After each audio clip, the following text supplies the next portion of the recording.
what about the employees that don't want this, that don't want to be measured, that think you as a leader are going overboard?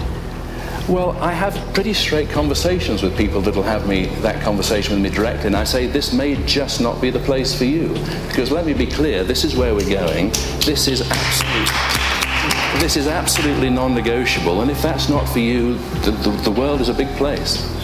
I like that. The United Way's Equity Toolkit explicitly describes how to identify champions who will support its socialist efforts to focus on race, and adversaries who don't believe in this ideology and will oppose their efforts. Compliance with this radical Marxist agenda is expected, but if key leaders aren't supportive, a minimal ask could be an agreement to proceed and not to create barriers or otherwise sabotage the work. In other words, you're either with us or against us. So make sure every local United Way board is on board with this radical agenda and its ideology. What does this look like in practice? It means transforming every board of directors from awake to woke to work. When you've progressed to the work stage, your organization has added trainings on diversity and inclusion so that every board member has the same base level of DEI knowledge. The board's quarterly learning sessions are focused on different diversity topics, including systemic racism and privilege. This Awake to Woke to Work indoctrination guide was developed by the Equity in the Center organization. Their website states that their approach to organizational transformation is rooted in dismantling white supremacy by building a race equity culture.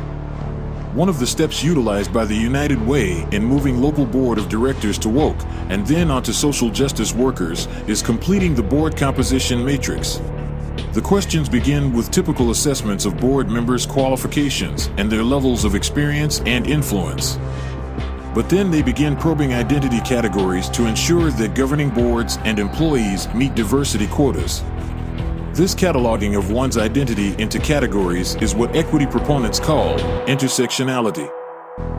Intersectionality is the theory that various forms of discrimination centered on race, gender, class, disability, sexuality, and other forms of identity do not work independently but interact to produce particularized forms of social oppression.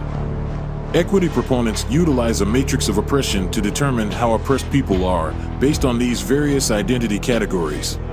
According to this radical ideology, anyone who is white, a heterosexual Christian, identifies as male or female, and is between the ages of 35 to 55, is privileged and guilty of oppressing people with these other identity characteristics. The final step in the United Way's board matrix is to acknowledge one's financial privilege. The source of this infographic for determining one's financial privilege is Alexis J. Cunningfolk's website, worksandcunning.com. As you can clearly see, the United Way's infographic and Cunningfolk's are identical. What is most shocking is that Alexis is a self-described non-binary, queer mixed womix intersectional witch. Why is the United Way consulting witches for its radical equity agenda?